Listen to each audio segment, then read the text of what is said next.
All right, I think break is going to be done in 1 minute, so whatever the conversations is going on, we'll give you 1 more minute, and we'll start.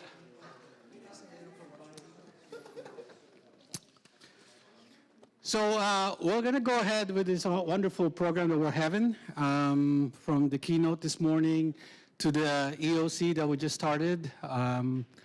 First of all, my name is Paul Catipon. I live in the Focolare, New York. Together with Christian and Paul, we run a small business, EOC business, doing security systems integration in Manhattan, working on the transportation industry. And I'm also part of the EOC Commission for North America, together with Nick, with Loretta, and with Christian. And so on this moment, we're going to be presenting EOC and poverty. I know it's a big topic, and we really could go on forever in here, especially as we've been meeting with our panelists. You have really a rich variety of topics we could share about. So I have the pleasure and also the pressure of keeping everyone online. But one thing that's also wonderful that we just found out is that after this moment at 5 o'clock, we could continue, because this is our hope, is that we inspire and ask questions and be able to continue this dialogue. Obviously, in 90 minutes, we won't be able to solve the world's problem of poverty. We started solving already over there at the table before, but hopefully that continues. So without further ado, before I turn it over, let's go over the program. So on the program, maybe we could give a real brief overview of the mission, how the EOC started in terms of, in the context of poverty. Because as Nick has shared before, the EOC didn't start from a theory or something. It came from an experience of Chiara coming. So we'll talk about that. And we'll talk about the multidimensional of poverty, faces of poverty. I want to keep like a waiver or something to say that when we talk about poverty in this session, we're not talking about the evangelical poverty, which we all would love to have, right? Because when you say poverty, it should not be just always negative. The gospel talks about the evangelical poverty. What we're talking about here is perhaps like the material poverty, and there's other multidimensional phases of that which we'll be going through. So I think that, and what does this really mean when the rubber meets the road? What does that happen? How does that work here in the United States? So here we'll be faced with a few panelists from different organizations to see how we are facing this and the challenges and also the successes. Because I think this is one of the most wonderful things, that we are doing a lot of things, but let's not remain as silos. Together, we are building a better world. We are fighting poverty, but let's learn from each other. And so this is the hope of this session. And I think, talking about learning is then hopefully the questions and answers will be, we'll be asking you questions and you'll be answering our questions. So that's together, we'll do both questions and answers. So let's get going. Oops.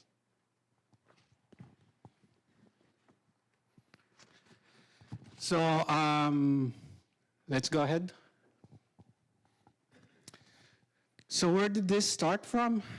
Is like Nick briefly mentioned, this is the site of what we call, well, Chiara called it the crown of thorns, where you could see it in some of the typical countries. That you have these, the poor areas, the favelas, and right around it are the tall, rich buildings. It reminds me a little bit also of where we live in Harlem. Right after you hit 100th Street, from all the buildings, from the the Museum Mile, then you see all of a sudden you feel like which plane did I leave? You know, because it feels like you're in a different country. And you can see the stark difference between the rich and the poor. And so there is just a quick question. Can we do something about it? Maybe the businesses, so that was the first inspiring point, is can businesses help alleviate this poverty. Okay, let's quickly look at the mission and vision. And I think this is the key, that sometimes it's so simple, but it's the really what John calls it the secret sauce. It's this thing of promoting of a culture of giving. We all have the culture of having. I want to have this, I have it.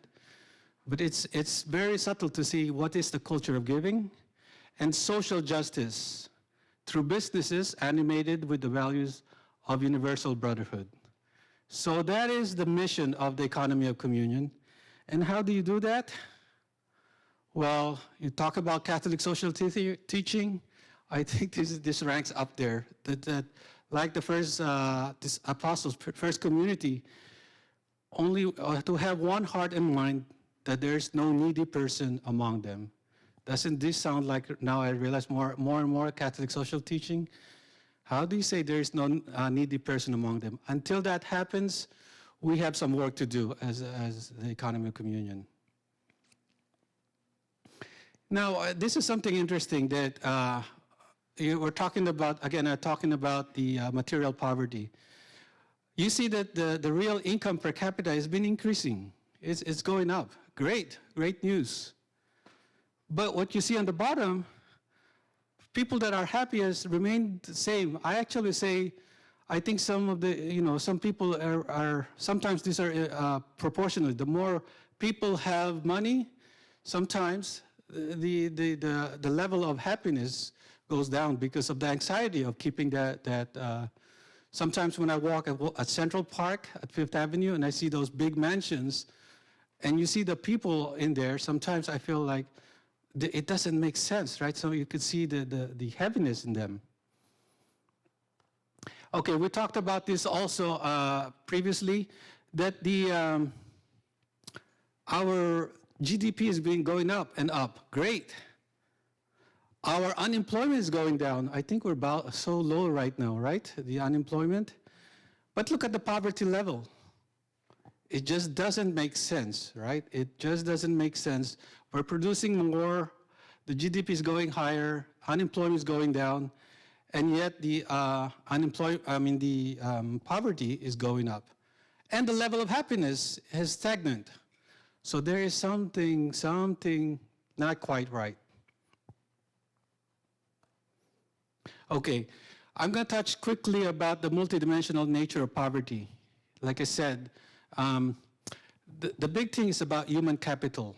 And this, I witnessed this a lot in Harlem. Human capital is access to education, access to skills, access to jobs. Those are human capital that there's a lot of poverty that happened that you could see there. How can we take care of that? Again, big question for an EOC company. How can we alleviate that? Then there's the psychophysical capital, the emotional, self-esteem, or those who are physically handicapped. Okay, those are also like a different type of poverty. Then the third one, this is really the big one that the economy of communion harps on. As a company, I have seen that this has made my company thrive being in New York. Right? Statistically, a company on the 10th year, 80% of companies would die. Actually, the first year, statistically, 50% would die. I have a company in New York that it's not only surviving, but it's thriving. It's all because of this thing, the relational capital that we sometimes forget about. So there is the relational poverty that exists, and that is huge. If we could solve the relational poverty, we would be so well off beyond any means. And that's, we could talk more about that. And then lastly, the spiritual and social capital, what Nick was saying, that if we have this poverty that's happening more and more, saying, I just want it, I just need it, it's just me, that is really the social poverty. If we could increase that wealth of saying, no, it's us, common good, purpose, I'm here to work so that life will be better for everyone. Life will be better for me, for everyone. It's a win-win situation. that is a wealth that we need to look at. So as you can see, when we talk about EOC and poverty, let's not only just think of, oh, the money that we're going to give, what the Pope was telling us. No, no. There is a relationship, the economy of communion. I think it's a great word because communion means relationship. There's a lot of economy that comes out of that. Not only financial.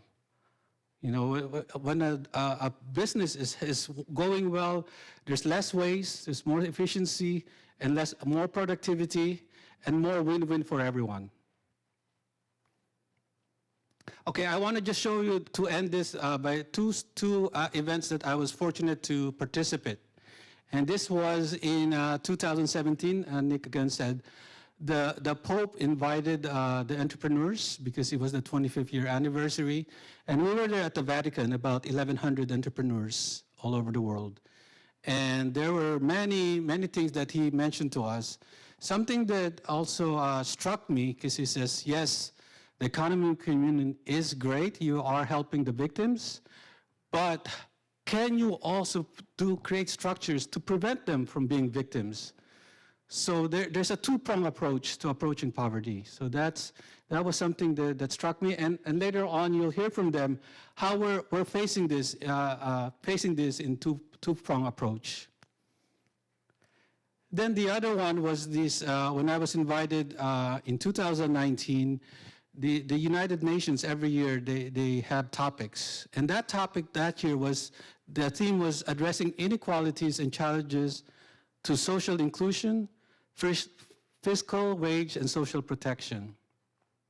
So they invited the NGOs, they invited all the other think tanks, and then they invited someone to talk from the private sector.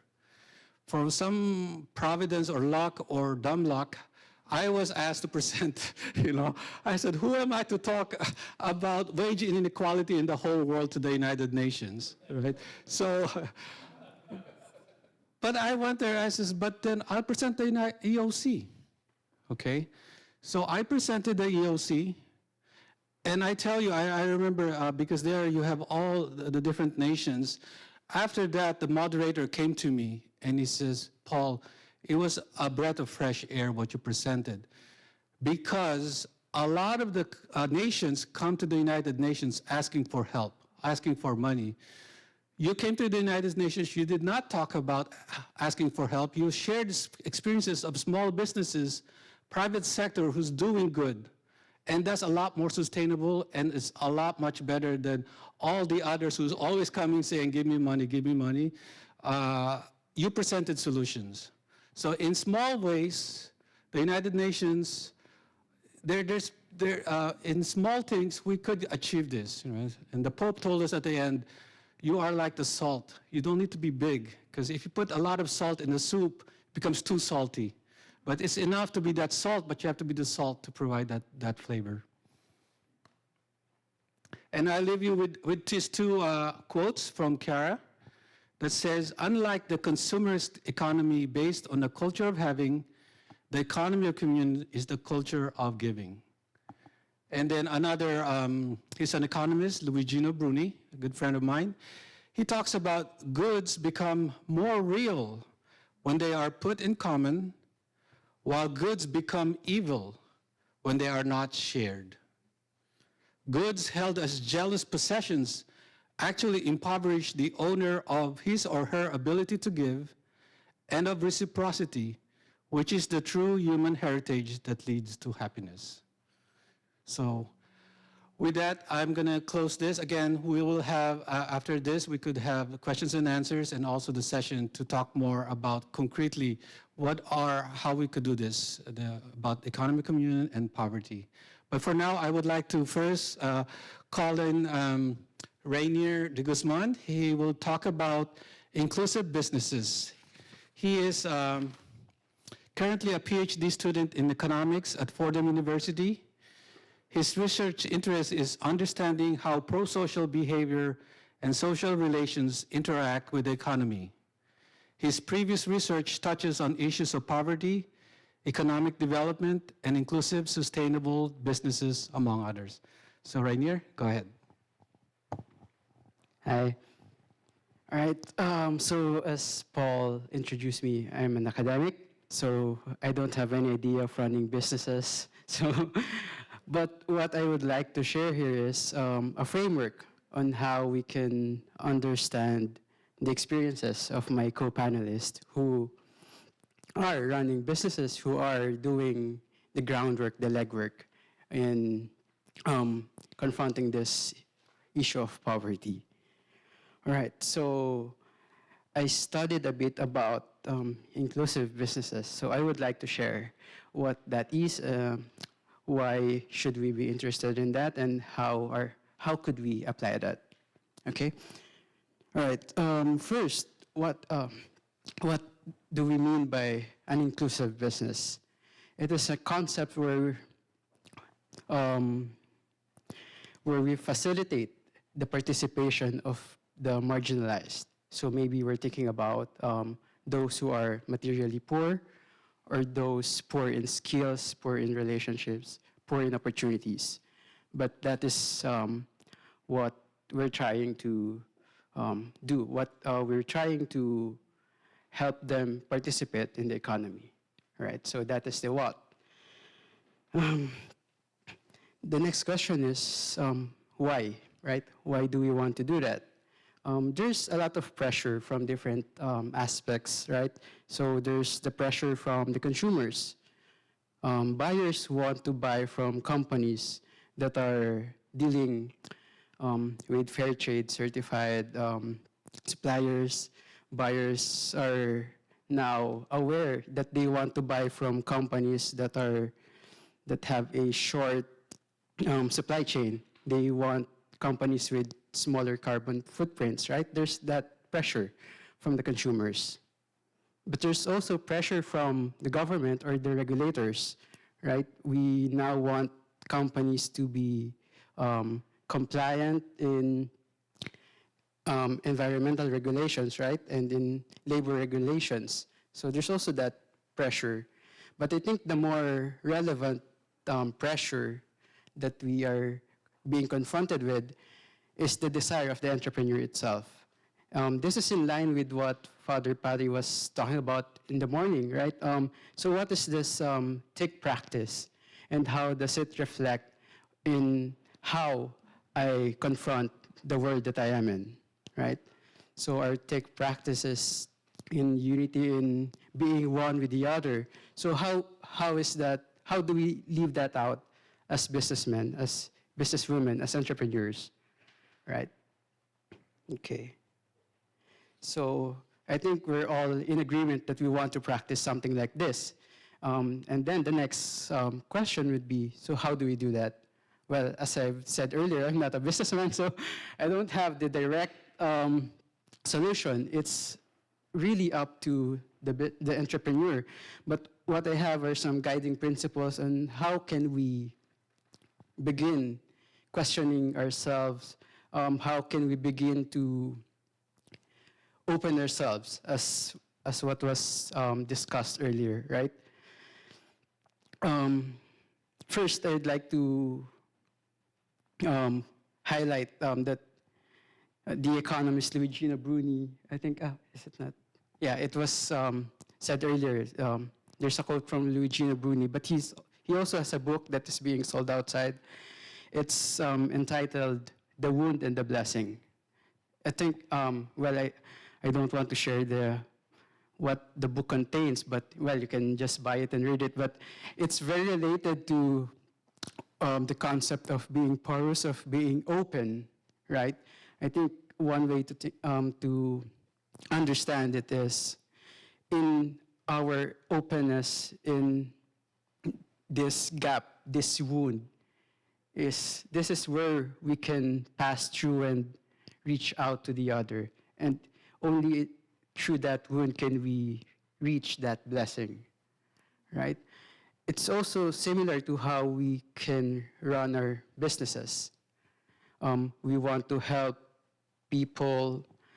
We need to understand ourselves, our wound, our situation. And that would be similar to how we process our value chain. So we can think about our suppliers, We can think about our financing. We can think about our internal processes. We can also think about our customers. So we need to think of where are the marginalized there, and what is my company best situated in so I can help them, right? So that is the question that the entrepreneur needs to wrestle with. But I would give an example from a case study that I did. It's a large fast food chain in the Philippines, and its mascot is a giant bee. So for those Filipinos, you already know who it is. But so they're in the food business, and in the Philippines, and I think also in many other developing countries, the poor are mainly the farmers and the fisher folks. So they want to help those poor families. But in their line of business, the best way that they thought they could help is to buy directly from them. So that's an idea, but how do they do that? And they reach out to the farmers, but then the farmers said, oh, we would want to sell to you, but we don't have the organization, we don't even have the same type of crop that you're looking for. It's in that reaching out, in that trying to not only help them, but also to know them, that they were able to come up with a solution. And it doesn't, the solution wasn't thought of in just a year or so. It was a very long process.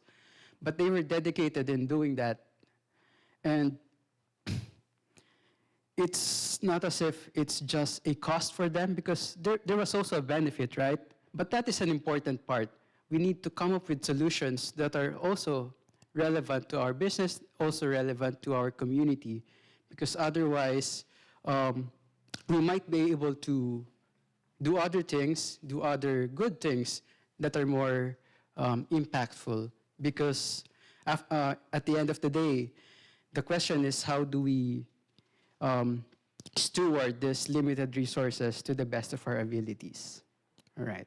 So I think that's it. We can talk about it later, but I will now pass the mic to our co-panelists. All right. Now we'll hear from business owners and people who are in different organizations. So let me introduce Dr. Christina Pack. Christian, if you want to show also the video that she presented. She graduated from the University of California in Los Angeles, a school in dentistry in 1998, after obtaining a Bachelor in Science degree in biochemistry from UCLA in 1994. She worked as an associate in various dental practices for 7 years before she started her own practice in 2005 with only 2 employees serving about 200 patient bays. 18 years since then, she is now a chief dentist with 3 associate dentists serving over 2,000 patient bays with currently 15 employees in the company.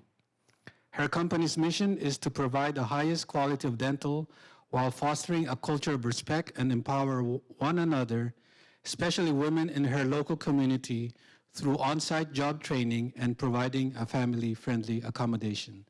So Christina, tell us more about your company. Well, thank you everyone for being here. I'm so excited. This is my first EOC conference. Thank you. A little bit nervous, but I'll get it through, okay? Okay, so so what's showing? So that's my office. We do meet quite often, at least once a month for a few hours, just so we can be on the same page.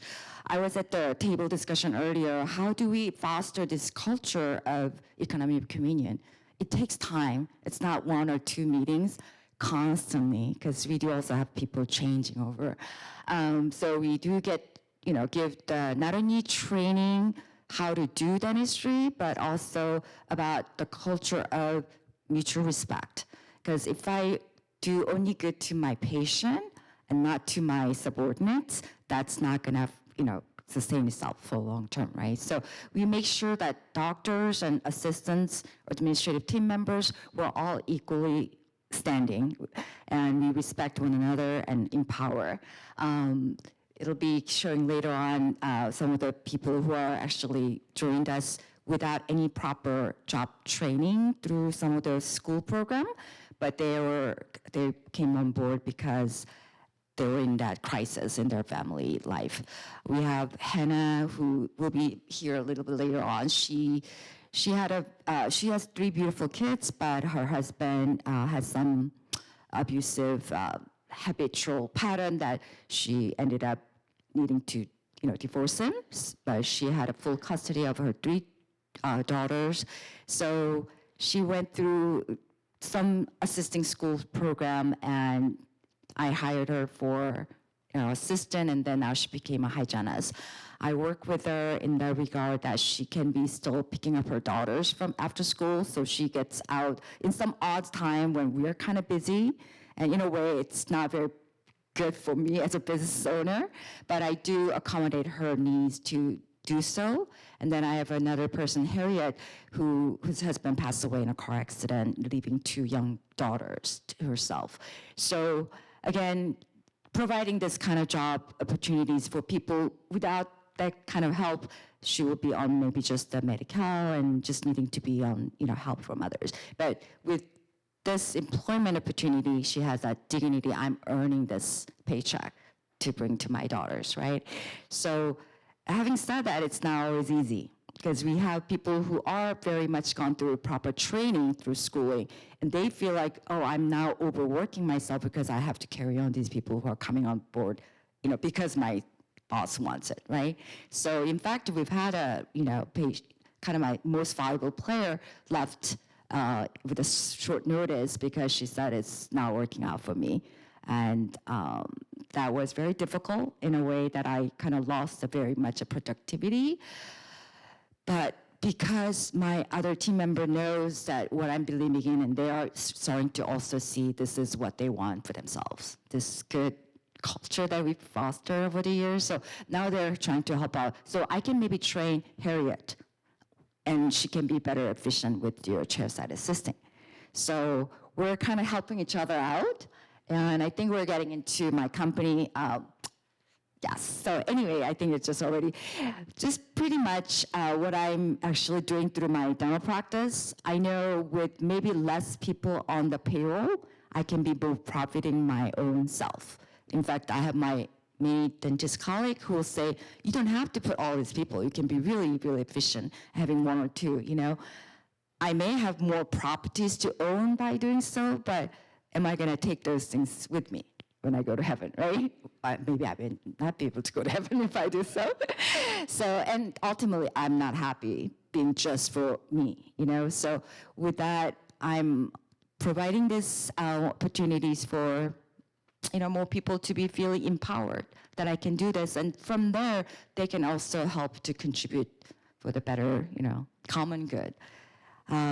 So it's certainly challenges are there. I do have very busy practice that I'm very much a hiatus production owner. So I do a lot of procedure that I'm busy and having to set aside some time to train. It's not always working out very well. So it's constant struggle, I have to say. But at the same time, I do believe this is what God has called to me to do so. And I love the terminology, the social poet. And I really am very grateful for the opportunity that God has given me through my profession. And I'm at the point that God has, abundantly blessed me, that I'm at the point that I can really hire these people and carry on. So, yeah, I think we're at the last section. But, I'll be open to more questions later on. But that's kind of like a little bit about me.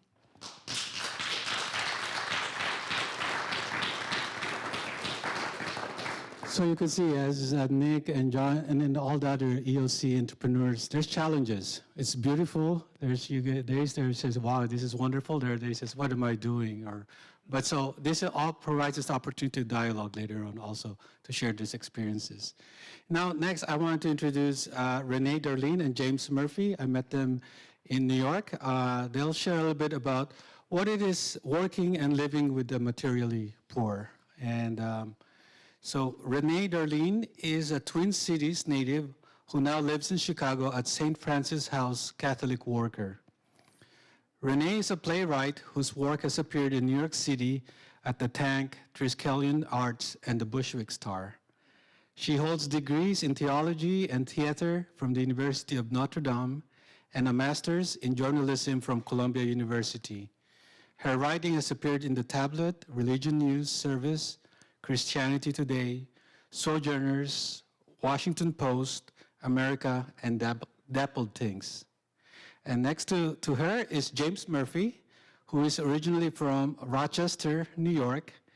He lived at St. Joseph's House of Hospitality Catholic Worker in Rochester, New York from 2014 to 2019, and then the New York City Catholic Worker from 2019 to 2022, till last year. He now lives at Canterbury House in Chicago and is the outreach coordinator at Mary, Mother of God Parish. He has a degree in French and SUNY Rockport and is very interested in the life of work of Peter Maureen, Dorothy Day, and the Catholic Worker Movement, especially in regard to Catholic social teaching and cooperative economics. So now I hand it over to both of you. Renee's resume is way better than mine.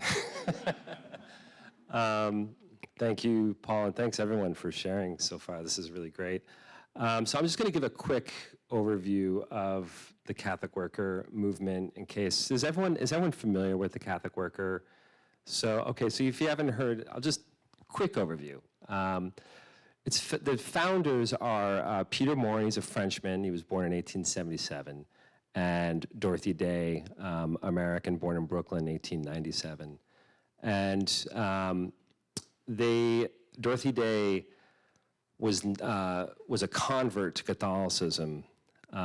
Peter Maureen was raised in France. He was deeply Catholic family, but he emigrated to North America, and he left the church for a while. He comes back. He makes his way to upstate New York, and he begins formulating this plan. What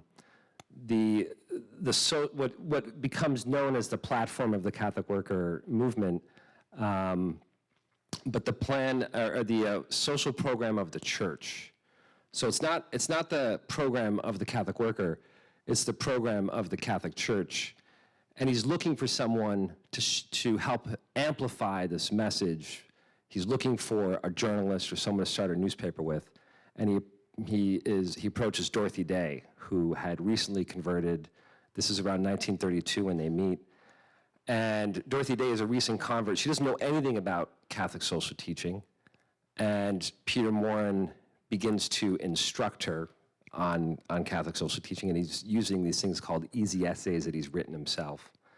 And they decide, and he's like, let's start a Catholic Worker, or let's start a Catholic newspaper. He wants to call it the Catholic Radical. And she says, no, I'm going to call it the Catholic Worker. In response to the Daily Worker newspaper, which was the most popular communist publication at the time, Dorothy Day had been all of her friends, she had worked for socialist newspapers and things like that. So she knew the landscape. She knew how to kind of fight back at communism. And so they have this, they're kind of responding to communism at the time, but also the paper, what it's created for is to make known the social or the encyclicals of the popes, the writings of the popes, and the social program of the Catholic Church. And the program is pretty simple, and it's clarity of thought. So this would be an example of clarity of thought, sitting down and chewing over different topics, discussions. Houses of hospitality, where the works of mercy are performed, and Catholic Worker farms. So kind of this going back to the land. And the other main part of it is Peter Maureen used to always talk about the 3 C's, okay? Cult, culture, cultivation. And this, synthesizing the liturgy with literature and agriculture. Very much, we were talking about this last night briefly, Eucharistic revival, things going on right here in the 1930s in New York City. And I think underlying the whole thing, you can't discount this. It's, you know, any Catholic worker who calls himself a Catholic worker and isn't living in voluntary poverty, but that's the underlying aspect of it, really choosing, and you know, knowing the difference between involuntary poverty and voluntary poverty, and a poverty of destitution and precariousness versus I know where I'm going to sleep tonight, I know I have food in the fridge, and so I'm going to hand it over to Reneé, who's going to talk. She's going to flesh some of this stuff out. Thanks, James, and thanks, Paul.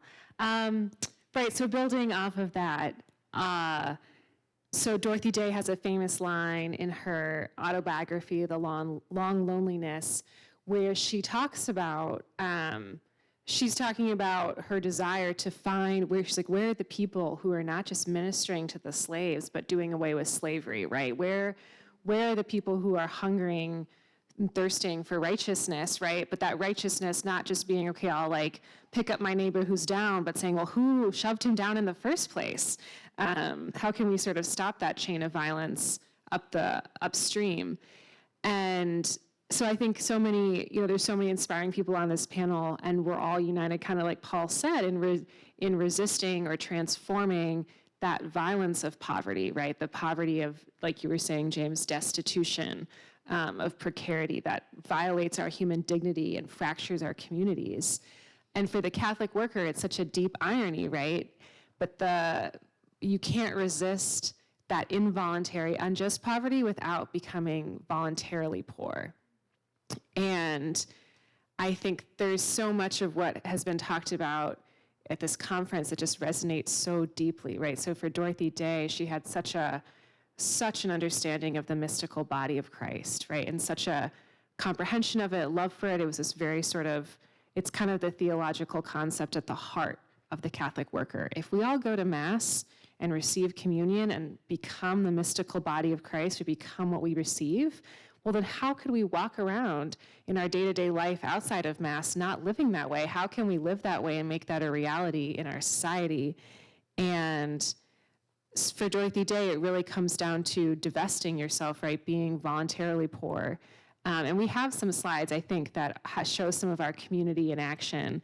And they're really just more fun because they're fun places. If they're not there, that's fine, yeah.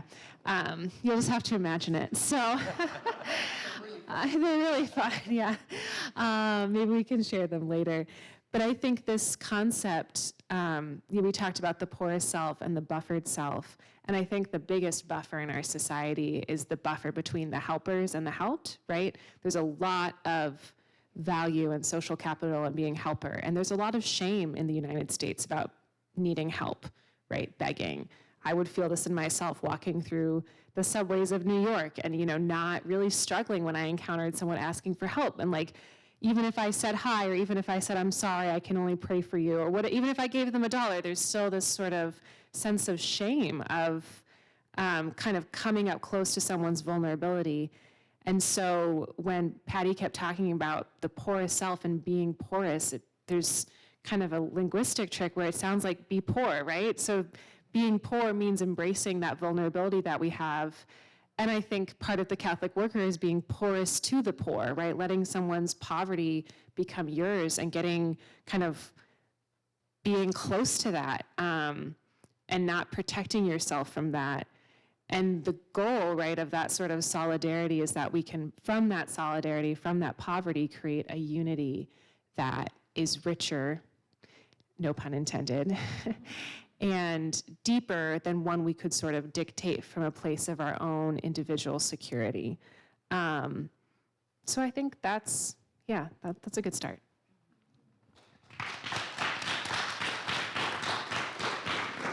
What was striking also is that they live they live in the house with the homeless. So voluntary poverty, they really could talk more. So we could ask them later on, what does that mean, right? So now we move on to Luciano. Luciano Omaris is a convert. His path to the Catholic faith as an adult occurred as he encountered the mystical body of Christ in action. At age 24, he was elected into executive office in a district of about 200,000 people. Once in office, he worked with Archbishop Bergoglio, the future pope, in the fight against sex trafficking and organized crime. During those years of assemblies at a local parish, processions, and community building with Christ at the center, he realized that the good news are not an idea or an ideology, but an announcement that touches your heart and changes your life. He has been building Catholic communities ever since. So now we could hear how he's building the Catholic community in San Francisco.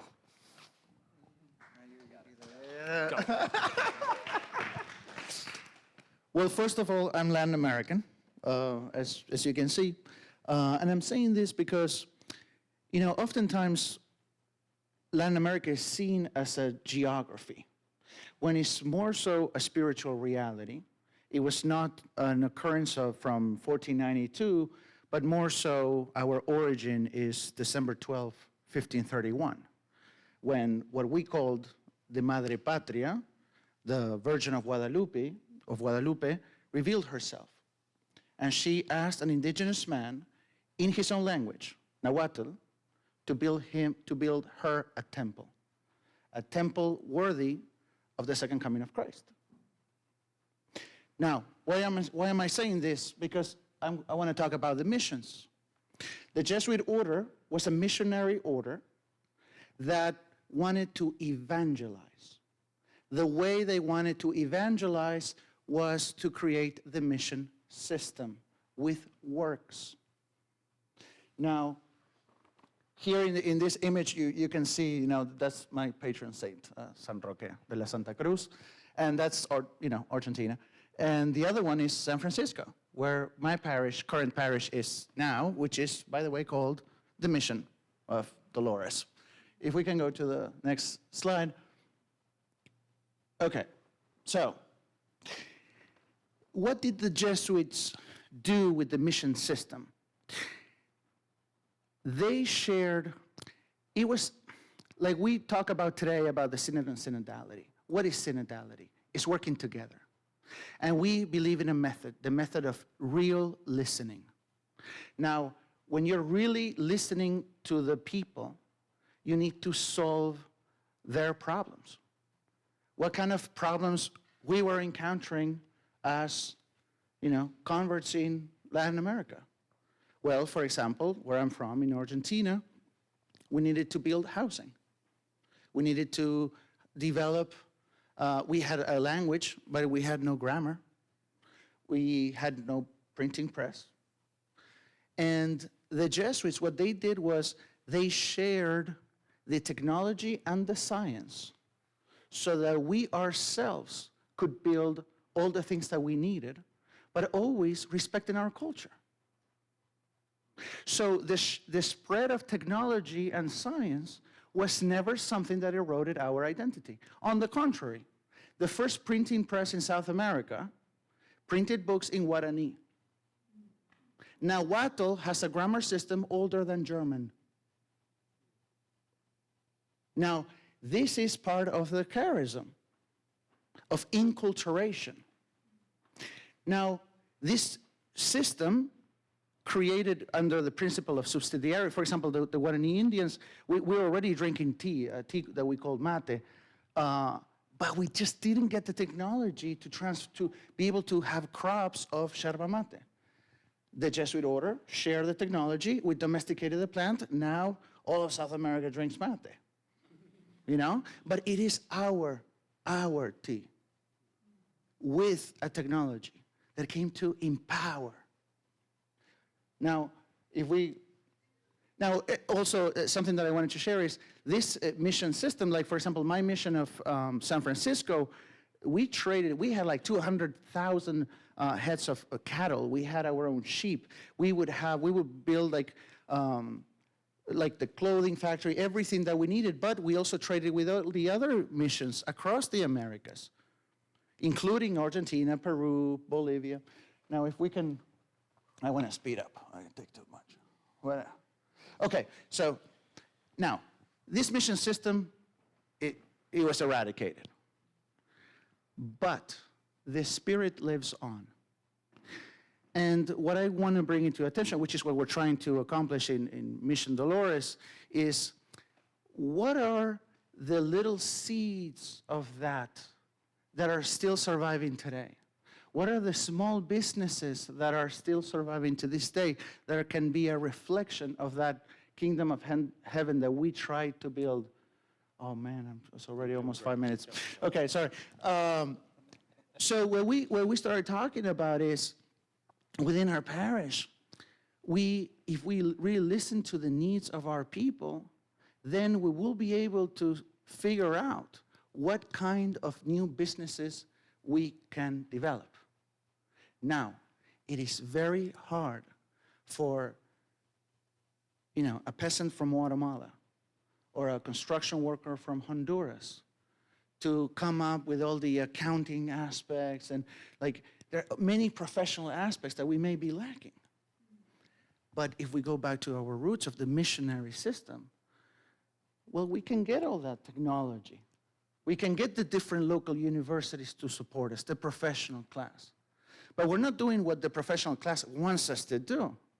The professional class is at the service of the needs and entrepreneurial ideas of normal folk. Because we start businesses, we start barbershops, we start pasta places, we start, a web design company.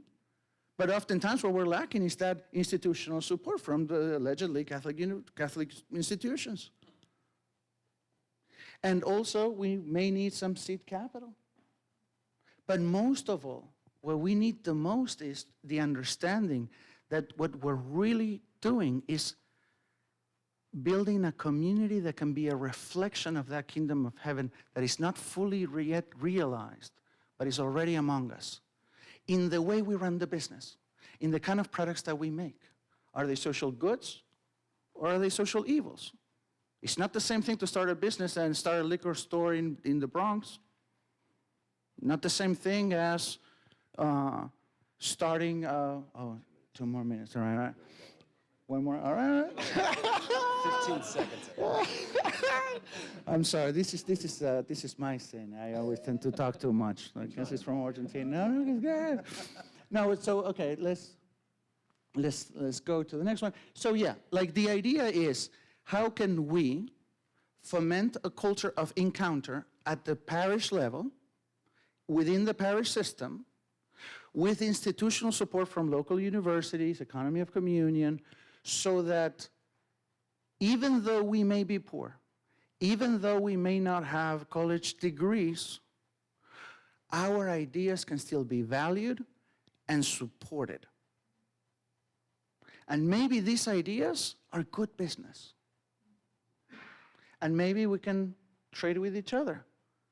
It doesn't have to be in a monetary fashion, because there is a higher capital than the capital of money.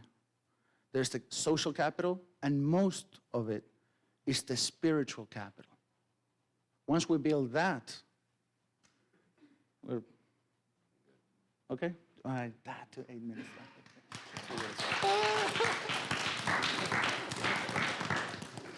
Actually, also with Luciano, what we did is, just to make it quick, in Harlem, the parish, this whole thing is saying each one can give. Each one has a talent that we just don't take advantage of. So in a community, there's always need and people who could give. So that's the whole thing of building a community. Each one has a talent, a time. We just need to identify that, and each one has a need. And if we could cross that together, there you go. There's the relationship to community. Now, I want to introduce Doug. Doug has been an active presence at Georgia Justice Project since its beginning in 1986, starting as a volunteer, then joining as a staff attorney in 1990. Doug has led JGP as executive director since 1995. Originally from Charleston, West Virginia, Doug earned a bachelor's degree in history from Davidson College in '84, and then a law degree from Washington and Lee University in '89.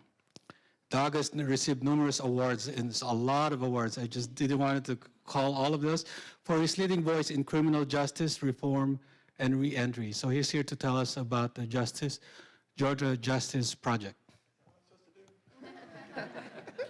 Thanks, Paul. So maybe just go to the website. I'm sorry, I didn't give a PowerPoint because I'm going totally off whatever PowerPoint I would have given you anyway. So it's good. Maybe there's some visuals on the website might be helpful. So good afternoon. It's so great to be here, and thank you all for having me. Alienation. I'm a three-bucket person. I'm going to talk about alienation. I'm going to talk about the criminal justice system, or the criminal legal system, and I'm going to talk about what we do in it. So you have those three things. So I believe that that alienation, there's probably no better example of alienation than not only just crime, really, but how we respond to crime, how this country responds to crime. And, of course, I believe that the Focolare, just as this morning and Father Patty's talk, we are drawn to alienation as a place to see God's work. And I think I was really moved by that. But also I believe that, and I'm going to use the word crime very generally, that what happens when things in the criminal system happen is that there's a lot of brokenness that happens in that. And people who are broken often are the ones who are arrested, but then that leads to more brokenness.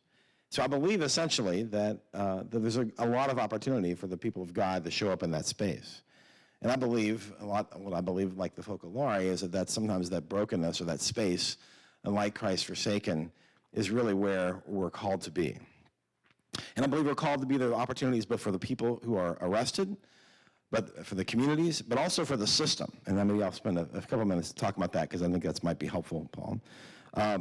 Okay, so let me just talk about the system for a moment and so you have a sense. We have a lot of data points I use. You all know that America incarcerates more people than anywhere else in the world. We have 5% of the population and 25% of the world's population, thanks to Michelle Alexander and others. That's pretty well known by these days. But the system is massive, and it's not slowing down. It really isn't. I think as an example of, well, let me back up and say this too. I'm a big fan of Les Miserables. Hopefully you are too. And when Victor Hugo wrote it, Victor Hugo's goal was to really show the gospel in the world. And he picked not only the poorest of the poor, Les Miserables, the French major can correct me, but means the wretched, the poor. But he placed his work not only with the poor, but he placed his work in the criminal system. And we all know this story, and it's so powerful that not just that Jean Valjean was a convicted person, but that he committed another crime, and that the bishop's act, of course, of forgiveness and embrace and acceptance then essentially led the seeds that changed his life. If you see the musical, you think it happened overnight. If you read the book, it's very long. You realize it took about 10 years. But nonetheless, those seeds were there, and love and forgiveness are part of the way of us as communities of faith to address alienation and brokenness. So, we lead the world in incarceration. Let me pivot to one thing and talk about what happens. It's not just that we incarcerate people, but almost a third, anywhere from 25% to 33% of the population of America have a criminal record. What that means is that you've been arrested and or convicted. You got fingerprinted. Under federal law, when you get fingerprinted, that data goes to in the state you live in, but also to the feds. Where I live in Georgia, 40% of the population have been arrested or convicted. So this system is affecting lots of us, and again, it's not slowing down. But then it goes further. You say, okay, you've got arrested, you got convicted, but does it stay with you forever? And it usually does. More and more states are passing laws that allow for expungement. But let me put another data point in front of you. The ABA, the American Bar Association, did a study a few years ago to see how many collateral consequences, and I'm sure there's how many lawyers are in the room, that's a fancy word, but it means a law that basically impacts you that's not related to the thing that you were impacted by. So if you got convicted of a crime, that fact that you've been convicted and or arrested can come back to haunt you. That's a collateral consequence.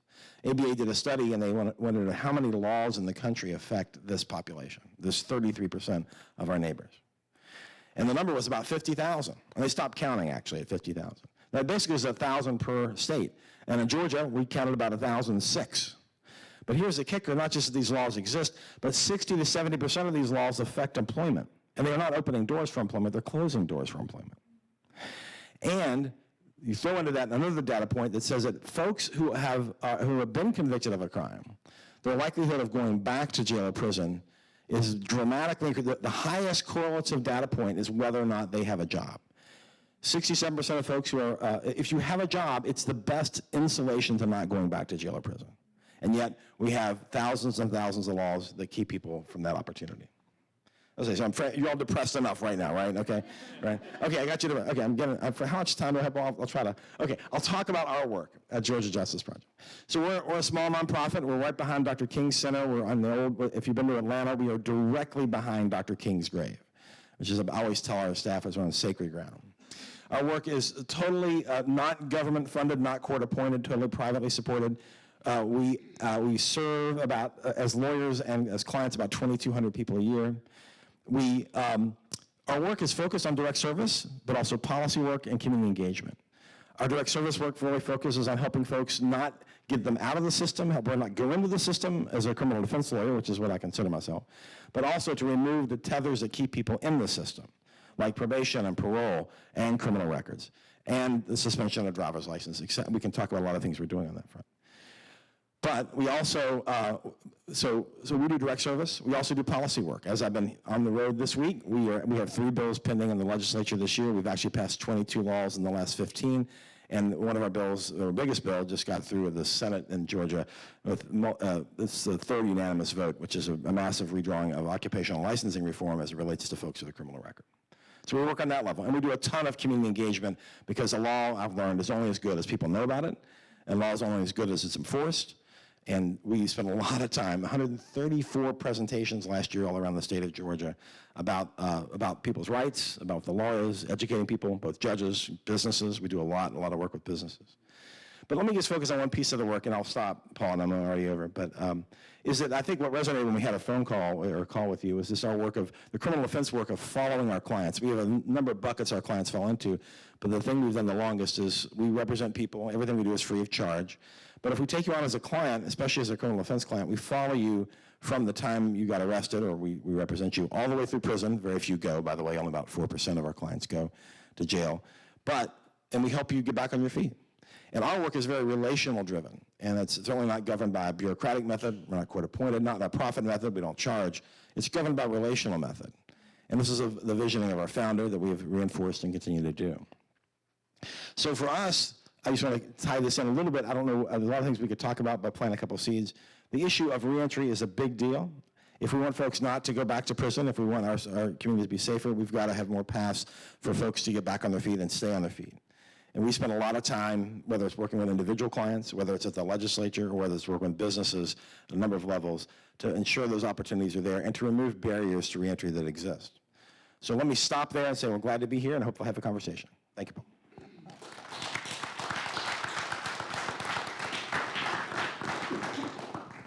And so last but not least, I want to introduce to you Andy Gustafson.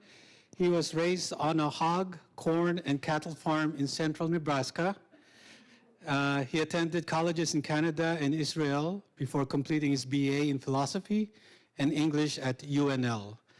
After an MA in Christian thought at Trinity in Chicago and an MA in philosophy at Fordham, while surviving a bout with cancer, he completed his PhD in philosophy at Marquette on a full ride while teaching 2 to 5 courses per semester at Marquette, Trinity College, and Cardinal Stritch. He is currently Professor of Business Ethics and Society and Executive Director of the Society of Business Ethics. That's a mouthful. All right, thank you. So we'll try to go through this fast, and I'm better speaking fast if I'm standing up, so I'm just going to stand up, because that's what I do. So this is entrepreneurship and CST. It's not really a lunchtime introduction, so go ahead to the next slide. Communion properties. I love this quote from Pope Francis. You see the entrepreneur as an agent of communion. By introducing the economy, the good seed of communion, you have begun a profound change in the way of seeing and living business. So we have a business, Communion Properties. Next slide.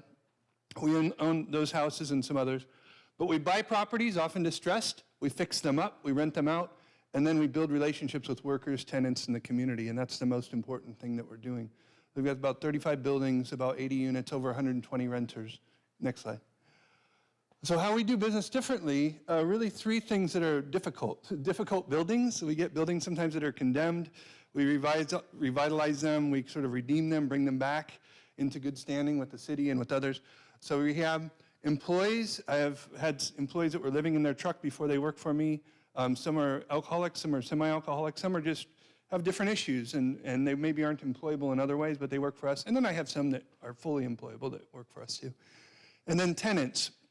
So I first was interested in buildings, then I found these people in my neighborhood that I could help, and then I found I can help people that are also living in my buildings that are my tenants. Of course, during COVID, that's true, but sometimes we have brought in people who were formerly incarcerated that couldn't get a place. I've had sex offenders who have lived in some of our buildings, and so we work with those people, with people who have bad credit, and help them to have a place to live. Certainly not all of them are in that way, but many of them. Gratuity and reciprocity was really what captured me as an EOC, from the EOC. I didn't learn about EOC until 2015 from some friends, and was invited and got to meet Paul and Nick and John and others. And that's what really drove home to me. These are my people. These are the people who do business in the way that I'm trying to, and they help give me a vision for how to do that and sort of a voice for how to talk about it. It's relational, not simply transactional, and I try to live that way. I don't always succeed at it, but that's how I try to think about what I'm doing in business. Next slide. So we have, what's the societal impact? 28 properties purchased and fixed up in Omaha, provided quality low to moderate income housing. I'm responsible for 116 toilets, and I get all the texts. If there's a problem, I get the text first, and then I figure out how to get it taken care of. I don't fix all the toilets. We've established many business relationships and friendships, helped a variety of tenants in difficult situations, provided income and work for a variety of people in Midtown Omaha. Next slide. Financial impact, invested over $5 million. I came into this just one house at a time. It happened one house at a time. The first house I bought was $15,000. It was falling apart. I went in and rehabbed it over time over the course of 2 years and used it for leverage to buy another one, and then it just built. It sort of snowballed, but it's not, it's something that's happened over time. We spend, labor, we have materials to businesses. These are the good things that any business will do, right? There's good that business does just by being in business. And so these are things that are happening. But until this last year, I didn't have a child, but I was still paying $50,000 a year in property taxes to the school system. So now I'm finally getting some of it back. Next slide. This is an interesting thing, though, that we don't often talk about, but we charge much less than other people do. So the difference is about $20,000 per month in sort of money that somebody might say, you're leaving that money on the table. We are in some sense, but we often think, what do you do with the profits? Well, sometimes maybe you don't make them, and you let people have more money, and then they have more money. We've had many people who have rented from us, and then they save up enough they can buy their own home. That's our favorite thing. Also in this day and age when so many investors are buying houses from people who own them, we've only bought houses from investors. They were already invested in properties. And then we've sold some of those to people. So we're going in the opposite direction, not making less properties available for single-family homeowners, but we're trying to make more. So next slide. Business and faith of the circle is a quote from Pope Francis. I won't read it. But the thing we often think about is how does faith impact business? Instead of thinking about also how can business help revitalize our faith, and how can it be a spiritual practice, the way that we do our business, so it becomes a full circle. It's not just church telling us how to run our business. It's how does the business help inform then my spirituality, and it all becomes one integral whole. Next slide. Helping the poor through human-centered business. I won't read the quote, but monetary poverty. So this goes back to the first slide that you talked about. There's monetary poverty. We're trying to help with that, but there's this poverty of community. The guys that I know who are living in the park, drinking all the time, they just tell the same story to each other all the time because they're drunk all day. They didn't have real community, and so now they have some community. They have someone that they know. They also they have an identity. They work for Andy. They can go in the hardware store. Before, the people would have said, why are you here? You're a homeless guy. Are you going to steal something? Now they go in, they say, oh, I need to get some paint for Andy. They're like, oh, yes, sir. What kind of paint would you like? And so they have a status, right? Because we've given them a status in the community. And poverty of purpose, of course, if you don't have projects, I'm a big believer in this aspect of Marx, that we are working beings, and we need work. And if we don't work, we're not being fully human. So giving them something to do. Poverty of meaning comes from that. Existential poverty, what is my purpose in life? When you have a job, when you have a place in community, you start to feel, I have a purpose, I have something I'm doing. And then finally, spiritual poverty. You have a lack of sense of transcendence of God and of providence in your life if you can't figure out what you're even doing except sitting in the park and drinking all day, right? And so these other things all lead to the most important.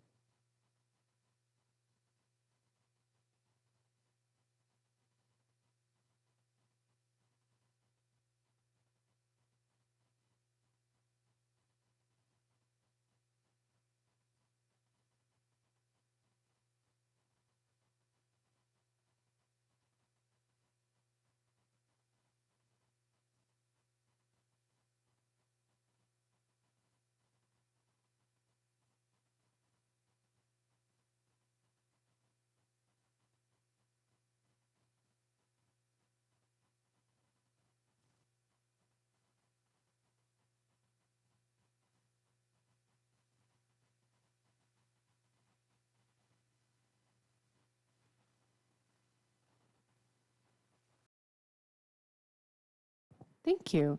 A lot of Catholic workers have like long-term residents, like St. Joe's in New York. But so we have a lot of short-term residents, so people who come off the streets and kind of get on their feet and move on to their next step. You know, some people stay for 3 to 5 years, some people stay for 6 months. So that's kind of the context of the house. And I'm just thinking of an anecdote recently. We had a Sunday where a friend of ours at the parish offered the house free tickets to an opera at Northwestern University. And we just had the funniest, best day going to see the Magic Flute at Northwestern. It was supposed to be several of the Catholic workers and several of our guests, some who live in the house, some who live out on the street and come visit us during the day when we're open. And 2 of the other Catholic workers were sick, so it was me and James and a crew of 6 people. And I had gotten the time of the opera wrong, so I thought it was 2 p.m., but it was 3 p.m., so I was panicking as we're racing up to Evanston. And halfway there, I realized, oh, it's actually 3. We have an hour to kill now. So we went to a cafe together. And yeah, the opera was so moving. One of our friends a couple of them had seen a lot of operas in previous stages of their lives before they became homeless. And so one of them insisted on bringing 2 buckets of free flowers from Trader Joe's for all the principals. So after the opera, we were just handing out flowers in the lobby. And then on the way back home, James or one of the other guys had the idea to get pizzas, so we get frozen pizzas for dinner. And then he used his food stamps, and then we were running late, so we had to get to Compline at the church, and everyone came to Compline, and then 2 of our guests who have some mental health issues started yelling out, were having an episode and started yelling outside. So all during Compline, we were praying in the church, and outside in the church steps, there were 2 women yelling at each other. And it was, and then afterwards, we all came back to the rectory for pizza, and, people were figuring out, okay, where are we going tonight? And one of the guys said to a woman, there's a tent kind of in his area that he has the key to. It's locked, so it's safe inside. He'll give her the key, and was like, hey, do you want to come check it out? And everyone was kind of figuring out what was going to happen that night and taking care of each other. And it was an exhausting day. I was really tired by the end, but it was just such I've never experienced anything like that in my life. It was so rich and so human. And I think for me, it just shows the sort of, when I first met the Catholic worker and met James, you would always say poverty is creative, it makes you creative. And it is communal. It doesn't have to, and unfortunately, we all have these examples of where it's isolating, but it really helps build these rich, deep communities of mutual gift. And I think and just that image of us getting free opera tickets and then giving all our free flowers out to the opera singers. You see this sort of cycle of gift in that.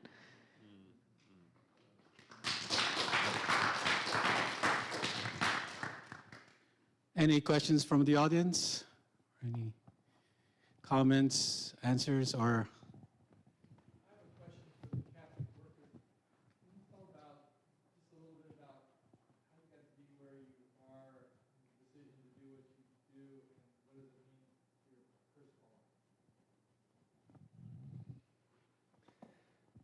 Yeah, if you'd told me 10 years ago, you're going to live in basically a homeless shelter and I think over the last 8 years, I just quickly calculated it before this meeting started.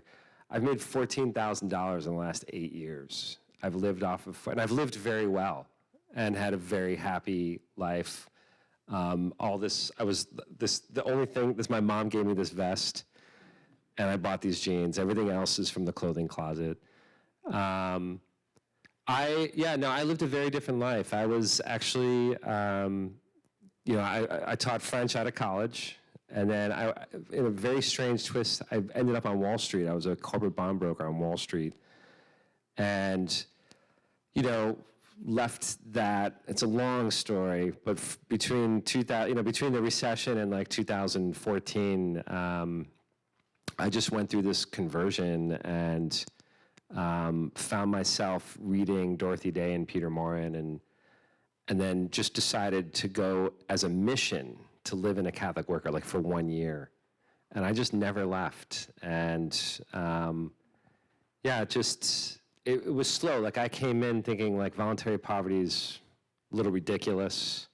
Why do we hate capitalism so much? Come on, guys, let's not be too hard on capitalism. Like even having a 501c3 is frowned on in the Catholic worker. And like now I'm just like, yeah, I get it all and it makes sense. And we're a little bit different up here because we're not hiring people. We're not a business. In fact, the people that we work with, I would say, are pretty much unemployable. And that there is a large segment of our, Acts of the Apostles talks about living in community, and that there are people, part of that community, who will not be able to contribute, and we still have to take care of them. And I just ended up by accident, and I love it. I just can't imagine being anywhere else. And I've met people from Focolare, I've met people, just meet incredible people, the people in the street, fellow Catholic workers, and once Dorothy Day and Peter Morin got their claws into me, and I started like reading who they read, and next thing you know, you're reading the fathers of the church, you're reading theologians, and then I met a theologian, and just an amazing. So by accident, I guess, is the answer. I'll just add to that quickly. So my own journey, like I grew up in a homeschool family in Minnesota and studied theology at Notre Dame, and just have always really hungered for community and had some really beautiful experiences of community at Notre Dame in different parts of my life. And I think I'd always, I really wrestled with, I brought up the example of passing people on the street, panhandling, like really wrestling with just every day you'd go out on the subway and someone would ask for money, and some days I'm feeling up for it and encounter them, and other days I avoid the encounter. And all those times of avoiding the encounter, I was just like, geez, that's what the gospel says I should, like, I'm just not living the gospel. And so I think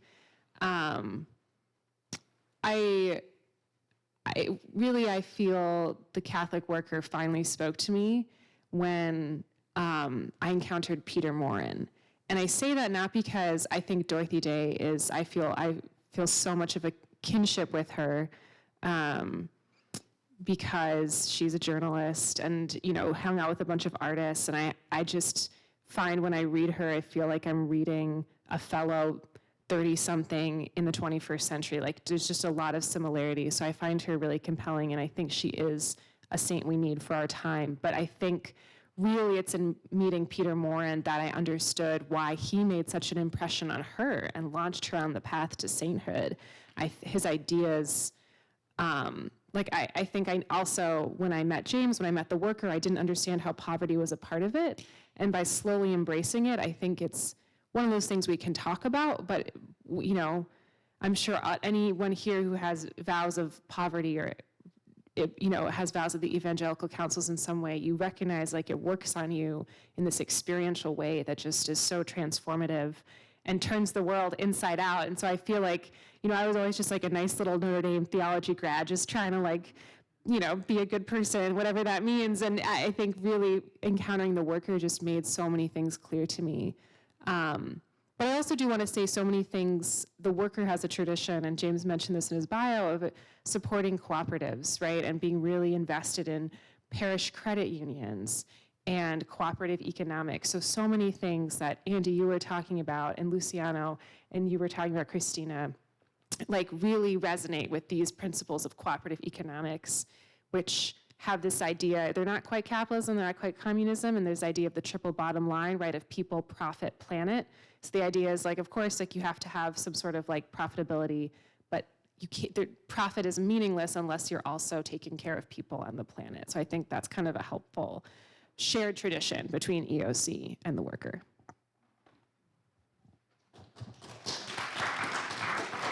So with that note, I think we could thank again the panels, and we continue now with the, there's a moment now, right, that we would have the break, and then I'll give the mic to you, but thank you again, and I think Nick has some announcements. First of all, applause again on the panel here. By the way, it was deeply moving. I found new brothers and sisters, you know, and I know I don't want to speak on behalf of everybody on the DOC, but what comes to my mind is like, how can we partner in this journey? Because we feel like we are probably somewhere we're aiming at the same goal, and we can probably journey together and maybe help one another. And so let's continue the dialogue, you know. Let's take a break because we are eager to meet. For those who have been involved or want to be more involved in the DOC or get to know the DOC better, we're going to meet in this room. Again, completely optional. It's not part of the program. And then for those who want, we can go to dinner as well together. But let's take a 10-minute break and meet again here for those who want. Thank you.